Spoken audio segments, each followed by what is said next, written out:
This guy's now in prison because he murdered someone famous. Now, the guy's name is Christopher, and Christopher is 21 when the story starts, living in Wisconsin, and bro is just mentally unwell. In fact, he's hearing a lot of voices in his head, and they're telling him to do really bad things, and he's trying his best not to listen. But one day in 1990, I guess that fails, because he completes a work training program to become a carpenter. However, no matter how hard he tries, he can't seem to get a job. And soon he starts to realize that he may never get full-time work as a carpenter like he wants. And this really pisses him off, because the supervisor he worked with at the job training program promised him that he would eventually land a job as a carpenter.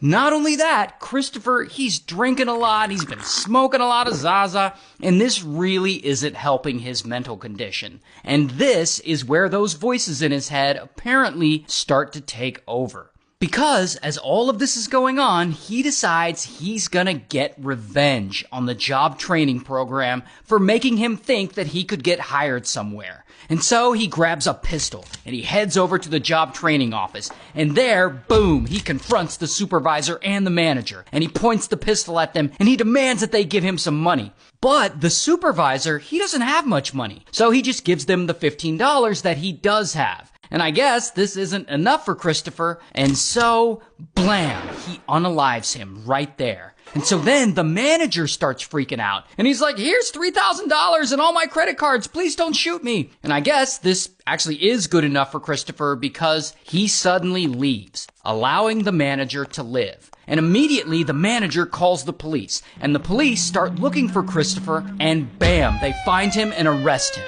Here's his mugshot. And he's sentenced to life in prison. But here's where the story actually gets interesting. Christopher ends up in the same prison as this guy, Jeffrey Dahmer. You know, Jeffrey Dahmer, the infamous serial killer who ate people. And so Christopher and Dahmer, they're both at this prison. And of course, at the prison, Dahmer, he's kind of a celebrity. Everyone there knows him, they know the evil things that he's done, and because of all that, the other inmates there, they all kind of hate him.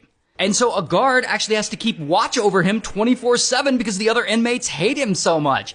He's actually always in danger of being attacked. Now, Christopher, despite hearing voices and having severe mental health issues, he's kind of the opposite of Dahmer. In prison, he's a chill guy. He keeps to himself, he follows the rules, and he doesn't really bother anyone.